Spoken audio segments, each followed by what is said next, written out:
সম্মানিত দর্শক মণ্ডলী, আসসালামু আলাইকুম। আশা করি আপনারা সবাই ভালো আছেন। আজকে আমি আপনাদেরকে একটা বিষয় শেয়ার করব, একদম গোপন এবং নতুন টিপস।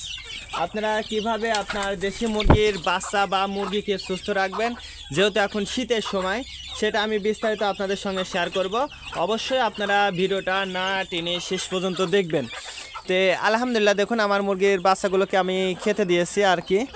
তে যেহেতু এখন শীতের সময়, মুরগিকে সুস্থ রাখা কিন্তু আমাদের জন্য খুবই জরুরি। তো সেক্ষেত্রে শুধু যে দেশি মুরগিকে আপনারা সুস্থ রাখবেন কথা কিন্তু এমন নয়। অবশ্যই আপনারা যারা ফার্মি, দেশি, লেয়ার, আসলে ব্রয়লার পর্যন্ত কিন্তু এখন ছেড়ে দিয়ে মানুষ লালন পালন করতেছে। আপনারা অনেকেই দেখছেন এবং অনেকেই দেখবেন যে ব্রয়লার মুরগির বাচ্চাটাও কিন্তু এখন ছেড়ে দিয়ে মানুষ পালন করছে। তো সেক্ষেত্রে আপনার ব্রয়লার মুরগি এবং সোনালি, লেয়ার এবং পাকিস্তানি, আপনারা পাকিস্তানি মুরগি কোনটা চেনেন কিনা আমি জানি না। দেখবেন যে সোনালি মুরগির মধ্যে এক ধরনের কালো টাইপের একটা মুরগি পাওয়া যায়, ওটা হচ্ছে পাকিস্তানি মুরগি। যদিও আমার পাকিস্তানি মুরগিটা ছিল, আমার এখন বর্তমানে নেই। তে পাকিস্তানি মুরগির কিন্তু আসলে রোগটা একটু বেশি হয়, দেশি মুরগির চেয়ে পাকিস্তানি মুরগির রোগটা বেশি হয়, এই জন্য মানুষ এখন খুবই কম পোষে। কিন্তু দেশি মুরগির কিন্তু রোগ প্রতিরোধ ক্ষমতাটা অনেক বেশি। তে যেহেতু শীতের সময় আপনার দেশি মুরগিকে সুস্থ রাখা কিন্তু আপনার খুবই জরুরি, তার কারণে এটা কিন্তু আপনার একটা ব্যবসা, ছোট হোক বড় হোক, সব ব্যবসারই কিন্তু একটা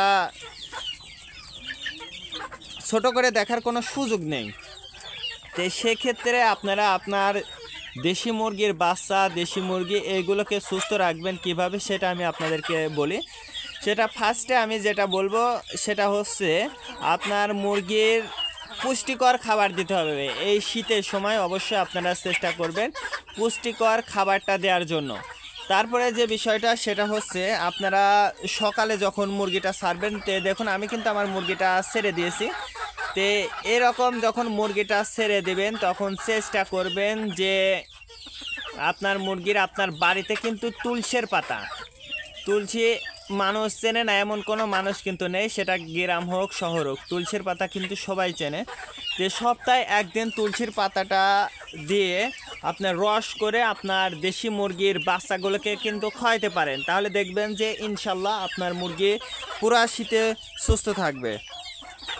তারপরে যে বিষয়টা সেটা সুস্থ রাখার জন্য এই যে আমি যে পাত্রটা দিয়েছি, এই পাত্রটা পরিষ্কার পরিচ্ছন্ন রাখা। আমরা কিন্তু মুরগির ঘরটা আসলে পরিষ্কার পরিচ্ছন্ন করে রাখতে চাই না, তার কারণ আমরা জাস্ট সকালবেলা মুরগিটা ছেড়ে দিই কিছু খাবার দিয়ে, তারপরে রাতে গিয়ে আমরা ঘরটা আর কি বন্ধ করে দিই। তো এরকম কিন্তু করা যাবে না, সেটা আমাদের করতে হবে যে ঘরটা কিন্তু যে জায়গায় আমরা মুরগিটা রাখবো সেই জায়গা কিন্তু পরিষ্কার পরিচ্ছন্ন রাখতে হবে। তারপরে যে বিষয়টা আপনার সুস্থ রাখতে গেলে অবশ্যই পানির ব্যবস্থা করতে হবে, বিশুদ্ধ পানির ব্যবস্থাটা কিন্তু আপনাকে করতেই হবে। তো বিশুদ্ধ পানি আপনি যদি আপনার মুরগিকে খাওয়াইতে পারেন, ইনশাল্লাহ আপনার মুরগিটা সুস্থ থাকবে। তারপরে পানিটা শুধু এই যে সকালবেলা আমি যে মুরগিটা ছেড়ে দিয়েছি, এই মুরগিটাকে শুধু যদি আপনারা ঠান্ডা পানি দেন তাহলে কিন্তু হবে না, আপনাকে কুসুম কুসুম গরম পানি দিয়ে তারপরে এই যে খাবারটা এটা ভিজিয়ে দিতে হবে। তার কারণ কুসুম কুসুম গরম পানি দিয়ে যদি আপনারা আপনার মুরগিগুলোকে কিন্তু খেতে দিলে পরে ইনশাল্লাহ আপনার মুরগির ঠান্ডাজনিত কোনো ধরনের সমস্যা হবে না। তারপরে অনেকে আপনারা প্রশ্ন করেন যে ভাই আপনি সকালবেলা আপনার মুরগিগুলোকে যে খাবারটা দেন পানির সঙ্গে ভিজে, এটা ঠান্ডাজনিত সমস্যা হয় কিনা। তে আলহামদুলিল্লাহ আমার ঠান্ডাজনিত ওইভাবে আমার মুরগির কোনো ধরনের সমস্যা হয়নি এখন পর্যন্ত, এই জন্য শুকরিয়া। তারপরে যে বিষয়টা আপনাকে লক্ষ্য করতে হবে বা জানতে হবে সেটা হচ্ছে আপনার দেশি মুরগি যদি অসুস্থ হয়ে পড়ে যায়, কোনো কারণে যদি অসুস্থ হয়ে যায়, তাহলে সেই মুরগিটা কিন্তু আলাদাভাবে পরিচর্যা করতে হবে। আপনার মুরগির মধ্যে দিয়েই কিন্তু আপনি মুরগিটা রেখে সুস্থ রাখতে পারবেন না, তার কারণ অসুস্থ মুরগিটা কিন্তু আপনাকে অবশ্যই আলাদা করে দিতে হবে।